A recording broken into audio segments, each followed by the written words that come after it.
Hello student, welcome to TSN. Good morning student. 12th class Indian Economy chapter number 3 unit third second है ये। Unit second का हमारा part आ रहा है, reform आ रहे हैं ये कि कैसे कैसे 1947 के बाद क्या क्या हमारी जो जब इंडिया इंडिपेंडेंट हो गया था और उसके बाद जो जो प्रॉब्लम्स क्रिएट हुई उनको किस ढंग से कौन कौन सी पॉलिसीज़ के क्या चीज़ें अपना के ऐसे सॉल्व किया गया। इसके अंदर जो हमारा यूनिट है, सेकंड यूनिट है ये, और इसका चैप्टर नंबर 3 है लिबरलाइजेशन, प्राइवेटाइजेशन एंड ग्लोबलाइजेशन। ये इसके अंदर हम क्या क्या पढ़ेंगे? Understanding the background of the reform policies introduce in India, 1991 के बाद कौन कौन सी पॉलिसीज़ बनी, और understand the mechanism through which reform policies were introduce, कौन कौन सी पॉलिसीज़ हुई और कौन से रिफॉर्म्स हुए। और इसके अंदर हम सारी चीज़ें कंप्लीट करेंगे। India be aware the impact of the reform process in various sector, कैसे सेक्टर्स के किन किन सेक्टर्स में इंडिया ने क्या क्या काम किया। हम स्टार्ट करते हैं यहाँ से introduction. Firstly, you have studied in the previous chapter that since independence India followed the mixed economy। आपने लास्ट चैप्टर्स में मैंने पढ़ाया था कि हमारे यहाँ पर मिक्स इकोनॉमी है, framing the combining of advantage of capital economy system and those the socialist economic system. Capitalist economic system में क्या था? उसके अंदर सिर्फ जो कैपिटलिस्ट थे, मेन जो रिचेस्ट पर्सन थे उनके हाथ में इकोनॉमी थी। परंतु सोशलिस्ट में क्या था? उसके अंदर जनता का शासन माना गया था कि गवर्नमेंट की पॉलिसीज़ अपनाई गई थी। Some scholars argue that over the years that policy result in the establish of a variety of rules and law। जो हमारे यहाँ पे पॉलिसीज़ चली थी उनसे क्या हुआ था? रूल्स बने, कई लॉज बने थे, which were aimed at controlling and regulating the economy. और वही पॉलिसीज़ और वही लॉज के कारण हमारी जो इकोनॉमी थी वो क्या हुई थी? कंट्रोल हुई और रेगुलर चलने लगी। इसके बाद the process of growth and development, उसी के द्वारा ग्रोथ हुई और डेवलपमेंट हुई। Other state in India which started the development path from near stagnation as been able to achieve growth of saving development at this verified industries sectors which produce a variety of goods। आपको पता है India के अंदर 1947 के बाद industries establish होने लगी और उनके अंदर काफ़ी कुछ प्रोग्रेस आने लगी, जिसके कारण डेवलपमेंट होने लगा। और ये क्या बना? इसके बाद expansion of agriculture output which has insured food security, और यही हमारी फूड सिक्योरिटी अपनाने लगी। In 1991, India met with an economic crisis relating to external debt। हमारे यहाँ पर 1991 में क्या हो गया था? फॉरेन एक्सचेंज रिजर्व ख़त्म होने लगा था। The government was not able to make repayment, मतलब गवर्नमेंट के पास इतना पेमेंट करने के लिए पैसा नहीं बचा था, तो उन्होंने क्या किया? बोरोइंग फ्रॉम अब्रॉड, उन्होंने बाहर से पैसा क्या किया? उन्होंने बाहर से पैसा उधार लिया फॉरेन एक्सचेंज रिजर्व से, which we generally maintain to import petroleum and other important items drop to level that were to sufficient for an enough fortnight. The crisis was further compound by rising prices essential goods. और ये इसी से क्या हुआ? हमारी economic नीचे आने लगी, अनएस्टेब्लिश होने लगी, कि इसके कारण क्या हुआ? खाने वाली चीज़ों के प्राइस भी बढ़ने लगे। All these led the government to introduce new set of policies. और इन सब प्रॉब्लम्स के कारण गवर्नमेंट की जो पॉलिसीज़ थी वो चेंज होने लगी, उसमें डेवलपमेंट स्ट्रगल करना लगा। इन दिस चैप्टर, अब इस चैप्टर के अंदर हम क्या पढ़ेंगे? सबसे पहले तो हमें बैकग्राउंड देखना पड़ेगा कि जो क्राइसिस हुए उनका क्या बैकग्राउंड था, गवर्नमेंट ने क्या कौन कौन सी पॉलिसीज़ अपनाई और कौन कौन से उनके इम्पैक्ट पड़े। Various sectors of the economy, क्या गवर्नमेंट के मेजर्स थे और क्या पॉलिसीज़ अपनाई गई और उनके क्या इम्पैक्ट पड़े। So firstly we are introduce about background, हम बैकग्राउंड के बारे में पढ़ेंगे।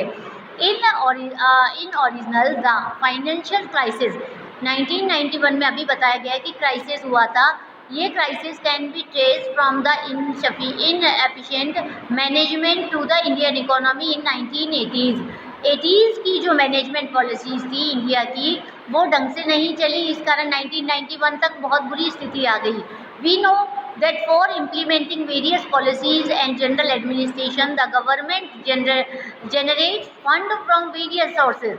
तो इन पॉलिसीज़ के कारण गवर्नमेंट ने क्या किया, अलग अलग सेक्टर से सोर्स निकालने शुरू किए कि कहीं से भी मनी आए उनके पास। सच है, टैक्सेशन लगाए उन्होंने, running on public sector enterprises, ऐसे कई काम किए। When expenditure is more than income, जब कब बोरो करता है कोई इंसान, जब उसका एक्सपेंडिचर उसकी इनकम से ज़्यादा हो जाता है, तो ये क्या कहलाता है, फाइनेंस डेफिक्ट। अपन ने हमने पढ़ा भी है कि डिफिक्स पेमेंट्स क्या होते हैं, deficits from bank and also from people within the country and from international financial institution. और उन्होंने क्या किया, दूसरे फाइनेंशियल इंस्टीट्यूशन से भी क्या किया, बोरो की money. When we import good like petroleum we pay in dollars, जब हमने बाहर से चीज़ें मंगाई, जैसे पेट्रोल हम बाहर से मंगाते थे, तो हमने जो पैसा दिया वो किस में दिया, हमने डॉलर्स में पे किया।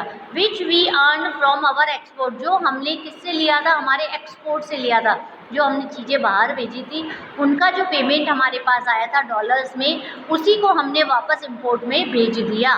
Development policy required that even through the revenue were very low, परंतु डेवलपमेंट पॉलिसी से क्या था, रेवेन्यू बहुत कम हो रहा था गवर्नमेंट का। The government had to overshoot its revenue to meet challenges like unemployment, poverty, population explosion. ये सारी गवर्नमेंट को क्या किया, प्रॉब्लम्स लेनी पड़ी। The continued spending on developing programme और government did not general addition revenue. Government जो अगर बाई चांस डेवलपमेंट प्रोग्राम चलाती भी तो उससे वो रेवेन्यू नहीं था उनके पास, तो वो पूरा नहीं कर पाई। The government was not able to generate sufficient from internal source such as taxation, इतना वो गेन नहीं कर पा रही थी कि इंटरनल सोर्सेज से क्या हो, इतना कुछ रख सके वो अपने पास, जैसे टैक्सेशन वगैरह से, गवर्नमेंट पॉलिसीज से। When the sources such as taxation, when the government was spending a large share of its income on areas which do not provide immediate return such as the social sector and defense, कुछ चीज़ों पे उसने पूरा किया अपना पैसा, परंतु उससे भी उन्हें रेवेन्यू नहीं मिला। There was a need to utility the rest its revenue is highly efficient manner।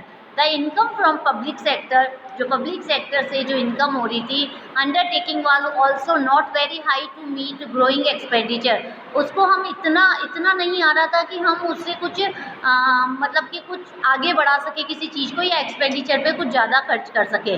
Eight time our foreign exchange borrowed from other countries and international financial institution was spent on meeting consumption need। उस जो हम foreign exchange ले रहे थे उसे भी हम किस पे पूरा कर रहे थे, फॉरेन कंजप्शन पे कर रहे थे, हम जो कंजप्शन हमारी नीड थी उस पे पूरा कर रहे थे।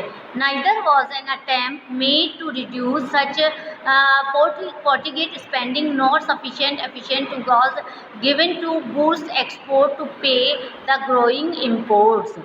In the late 18s, government expenditure began to exceed its revenue by such large margins that meeting expenditure through borrowing become unsustainable।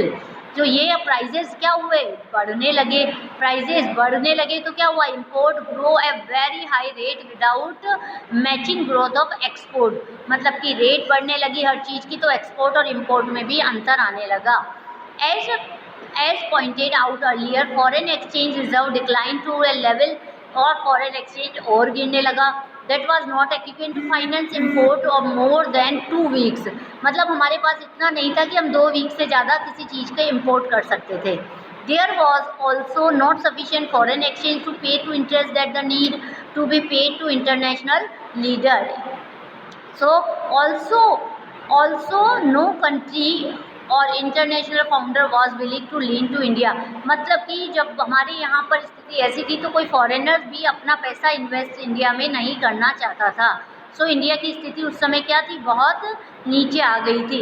India approached the international bank to run structure and development, इसे IBRD कहते हैं, reconstruction and development. इसका full form आपको अच्छी तरह learn करना है, ये अंडरलाइन कर लीजिए, ये मेन पॉइंट है इसका कि हमें क्या क्या